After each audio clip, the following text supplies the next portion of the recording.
Donc, à partir de ces données, vous avez, je répète, N0 plus N0' qui est égal à 2,5 mol. Vous avez 2x qui est égal à 0,64, d'où x égale 0,32 32 mol. Donc, une fois que j'ai x, à partir de N0 moins 2x égale 0,36, je peux tirer, si vous voulez, N0' qui est égal à 0,36 plus 2 fois x. Donc, c'est 0,36 plus 2 fois 0,32 et ça vous donne N0' égale 1 mol. Et à partir à T0, vous avez N0 plus N0' est égal 2,5 mol, d'où N0 égale 2,5 moins 1 égale 1,5 mol. Donc, si vous voulez N0 égale 1,5, N' égale 1 mol, donc 2,5. Donc, si je remplace ici, qu'est-ce que je vais trouver? À l'équilibre, vous avez N0, c'est 1,5 moins x 0,32. Donc, vous allez trouver 1,18 mol. Donc, ça, c'est pour le CS2. Ensuite, donc pour H2O gaz, c'est donné, c'est 0,36 mol. Pour le CO2, vous avez X, donc égale 0,32 mol. Pour le H2S, vous avez 0,64 mol. Donc, si je calcule la somme, un total, vous allez trouver 1,18 plus 0,36 plus 0,32 plus 0,64. Vous trouvez 2,5 mol. Voilà. Donc là, si vous voulez, on peut remplir le tableau facilement. La question suivante, B. Calculer la constante d'équilibre Kp2 à T2.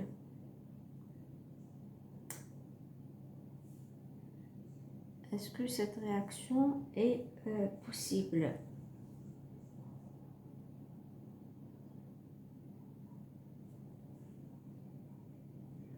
Donc Kp petit b, donc Kp2 égale point de dérogation à T2. Donc Kp2 égale à quoi? Égale, on va utiliser directement le nombre de mol ou bien Pi comme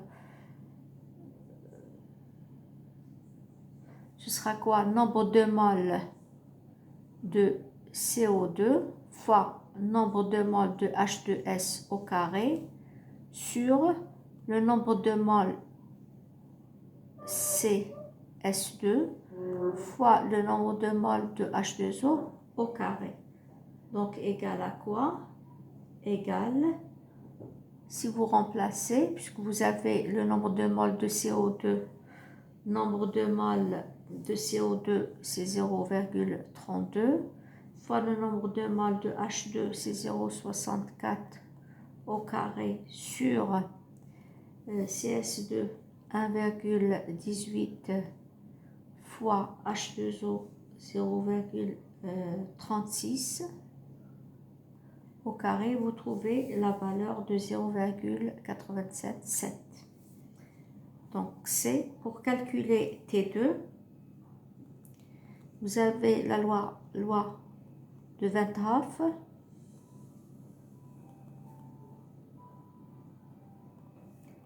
ln de K2 sur K1 égale moins delta H R sur 1 T2 moins T1. Et l'expression de T2 égale 1 sur 1 sur T1 plus R sur delta H ln de Kp1 sur Kp2. Donc, si vous remplacez, ce sera 1 sur T1. T1, la première température, c'était 373 Kelvin, plus R, il est donné en joules, donc 8,32 fois 10 delta H. Donc, je vais mettre moins 3 en kilojoules, donc l'énergie, elle est donnée, donc ce sera moins, ici, 65,46, donc sur R, ln de K2, K1, on a trouvé 9, sur K2, 0,857, donc vous trouvez K2, ou bien T2 égale à peu près 420 Kelvin.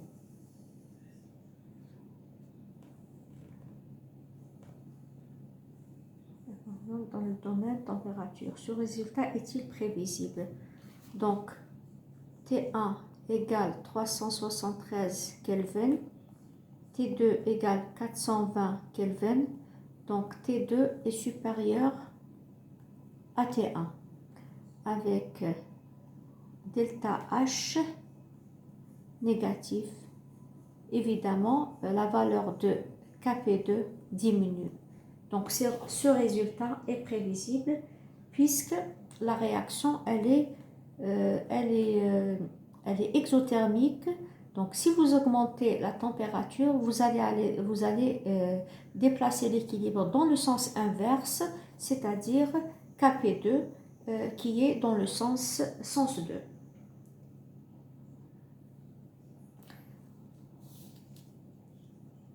Donc, le sens 2, puisque la réaction, elle est exothermique. Voilà. Et en dernier, l'exercice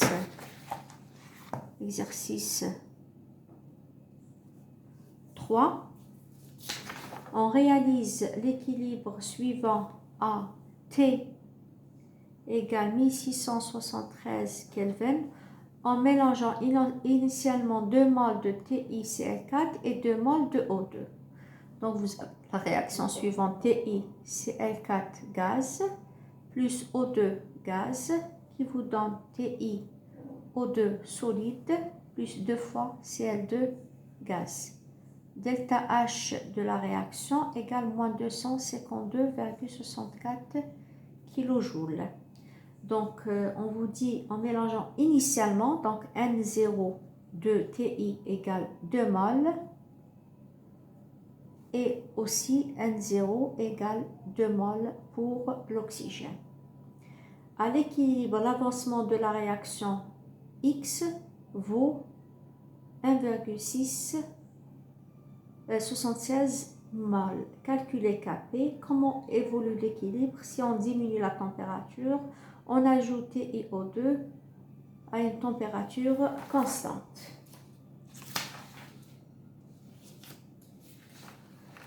Donc ça c'est AT égale 0. AT égale équilibre. Qu'est-ce qu'on peut avoir?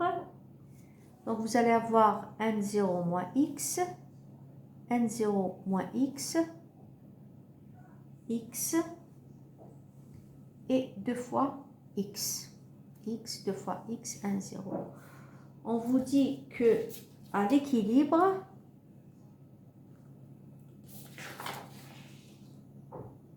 l'avancement de la réaction X égale 1,76. Donc là, vous avez 1,76, vous avez 2 fois 1,76. Là, vous avez 2 moins 1,76. Et là, vous avez aussi 1 moins 1,76.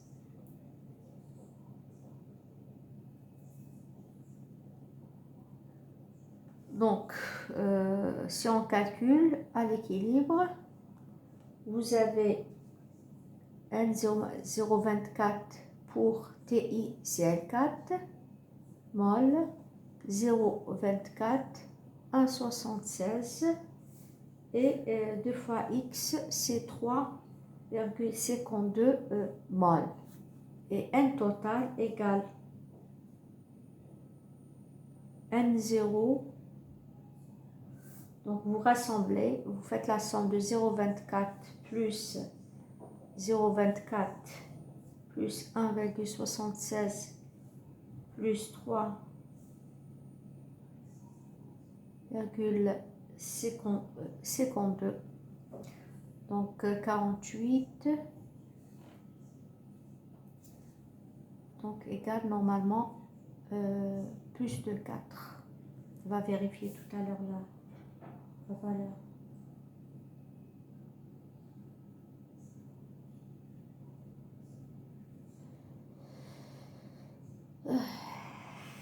Ensuite, calculer Kp.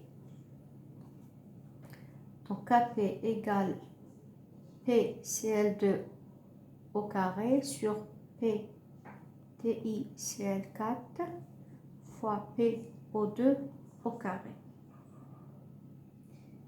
Puisque vous avez le nombre de moles, donc on peut écrire le nombre de moles de Cl2 au carré sur le nombre de moles de TiCl4 fois le nombre de moles de O2 au carré. Donc ce sera 3,52 au carré sur NTI 0,24 fois 0,24 au carré de O2.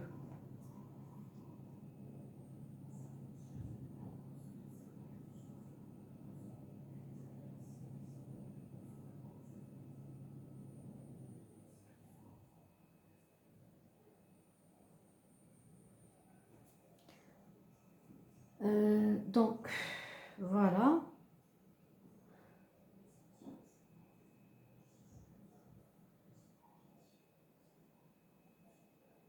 À la puissance 3. Ensuite, on vous dit comment évolue. Ensuite, je vais vous donner la valeur de N total et Kp. Comment évolue l'équilibre si on diminue la température? Donc, delta H. Hein?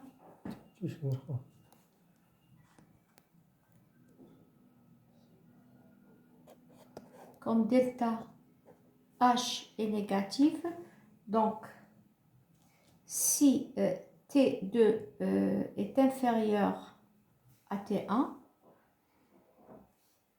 donc on refroidit. On refroidit, donc on va aller dans le sens exothermique. Ça veut dire le sens, non, c'est une réaction exothermique qui ne nécessite pas de la chaleur. Donc si vous refroidissez, comme elle dégage de la chaleur, donc elle va aller dans le même sens exothermique, donc le sens 1. Si on ajoute TiO2 à T constant, pas d'influence.